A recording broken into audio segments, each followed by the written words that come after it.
ギリギリ。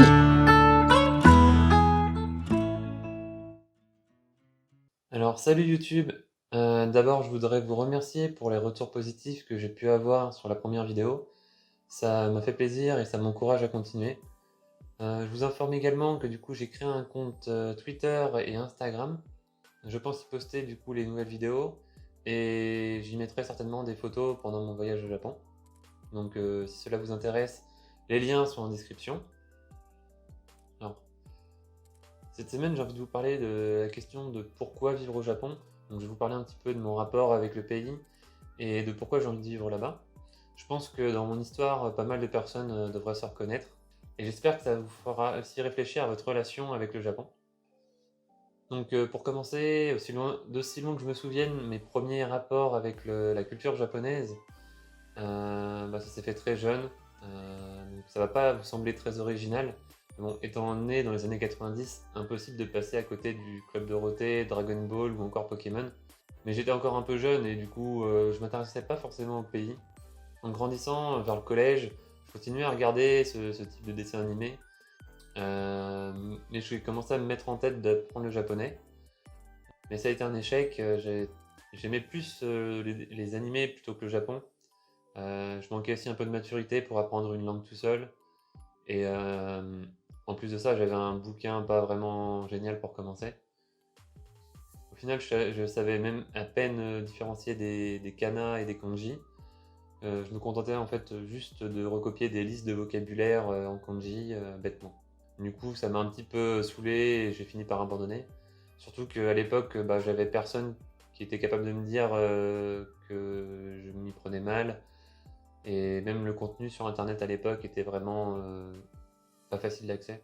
Après ça, j'ai passé quelques années sur des MMORPG avant vraiment de me réintéresser aux animés en entrant au collège. J'ai découvert Fairy Tail. Donc on aime ou on n'aime pas, il n'y a pas de jugement ici. Je ne sais plus combien il y avait d'épisodes à l'époque, mais en quelques jours j'ai dû regarder les 60 ou 70 épisodes disponibles en français. Mais je voulais vraiment voir la suite, du coup je me suis mis par la force des choses au VOSTFR. Mais du coup j'ai très vite atteint aussi le bout, et j'ai été bloqué, du coup je devais attendre chaque semaine pour pouvoir avoir l'épisode suivant. Sauf que moi le problème c'est qu'à l'époque j'étais un petit peu accro du coup, et comme j'étais sur un site de fansub, je voyais d'autres animés être disponibles. Du coup, je me suis mis à regarder le premier épisode de Guilty Crown et j'ai vraiment adoré. Du coup, après ça, j'ai téléchargé les deux autres épisodes. Je les ai regardés. J'ai vraiment adoré, mais le problème, c'est que fallait attendre une semaine. Du coup, je pense que vous me voyez venir. J'ai téléchargé un autre anime qui a été Bakuman, qui était vraiment génial, mais pareil, pas terminé. Donc voilà.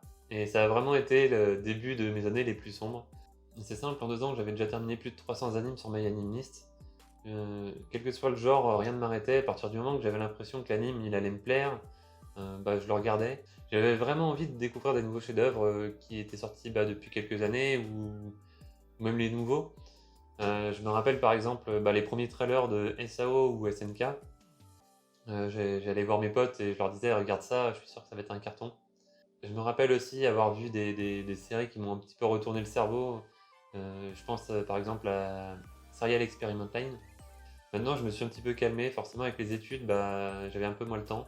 Il y a aussi beaucoup de séries qui se ressemblent, donc je regarde beaucoup moins chaque saison. Par contre, j'avais quand même un petit peu de mal avec les gens qui se disent otaku alors qu'ils regardent que One Piece et Naruto, par exemple. Il y a tellement d'autres choses à découvrir dans le monde de l'animation japonaise. En tout cas, tout ça pour dire que j'aime les animes, mais c'est grâce à ça que je me suis mis à aimer la sonorité du japonais, à m'intéresser aussi plus au pays, à la culture japonaise et tout ça. En bref, voilà, plus que les animes, maintenant je m'intéresse au pays. Même si l'image est vraiment idéalisée dans les mangas, je me suis mis à me renseigner, j'ai découvert des youtubeurs qui parlent du Japon et tout ça. J'ai aussi, pendant mes études supérieures, rencontré d'autres personnes qui aimaient le Japon, on a pu en discuter, il y avait des personnes qui apprenaient aussi le japonais. On va dire que c'était déjà un petit peu le premier déclic. J'avais plus envie de voyager déjà au Japon pour découvrir le pays, plus que les animés. Après, je pensais pas forcément y vivre parce que je pensais que c'était trop dur ou qu'il fallait juste de la chance. Après mes études, je me suis mis en auto-entrepreneur. Je fais la modélisation 3D pour du jeu vidéo. Je vous mettrai 2-3 petits trucs que j'ai fait. D'ailleurs, j'ai l'intention de faire un petit personnage pour représenter la chaîne. Mais bon, ça, faut que je m'y mette, j'ai pas commencé encore.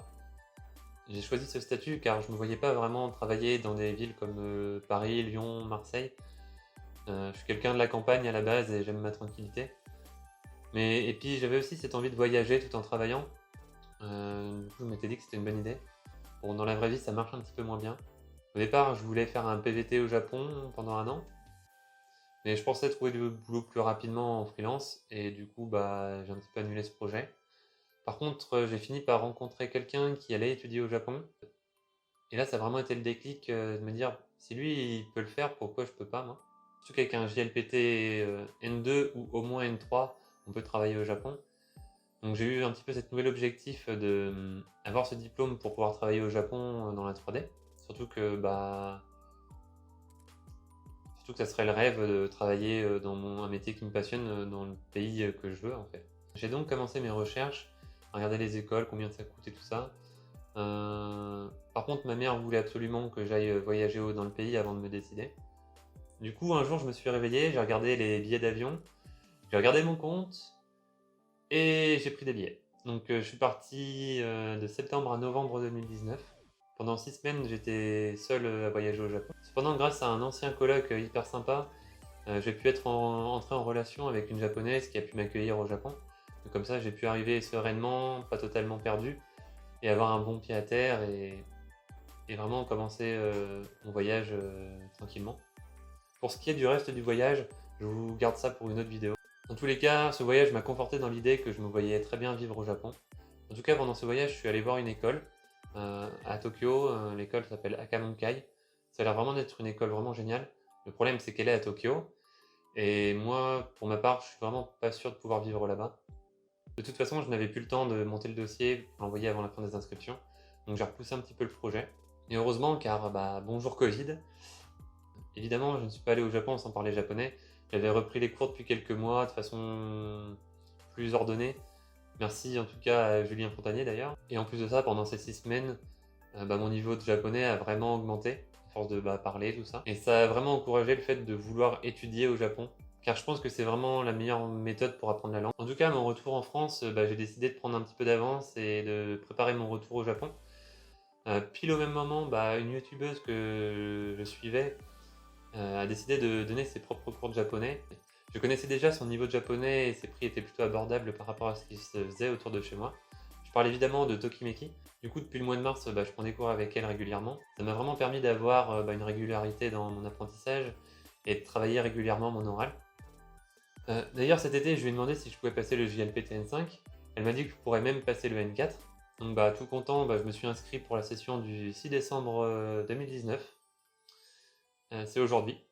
Mais je fais la vidéo, donc c'est que bah, vous devinez un petit peu ce qui se passe. Je me suis inscrit à Lyon et malheureusement bah, là-bas ça a été annulé à cause bah, du Covid encore. Mais bon, c'est pas grave, je passerai cet examen bah, au Japon cet été et je vise le N3 pour bah, décembre 2021. En tout cas, maintenant bah, je suis inscrit dans mon école, j'attends mon visa pour partir en mars. Voilà, maintenant bah, vous me connaissez un petit peu mieux et puis vous savez un petit peu quel rapport j'ai avec le pays. On va pouvoir maintenant commencer sereinement les vidéos pour vous expliquer comment je m'y suis pris. En attendant, n'hésitez pas à me dire en commentaire pourquoi vous aimeriez vivre au Japon et un petit peu comment vous avez connu ce pays, tout ça. Si vous avez aimé la vidéo, mettez des petits pouces vers le haut. N'oubliez pas que le lien de Instagram et Twitter sont en description. J'y ajouterai également mon profil MyAnimeList si certains d'entre vous sont intéressés par ce que j'ai pu regarder. Et je vous dis en tout cas bye bye et à la semaine prochaine.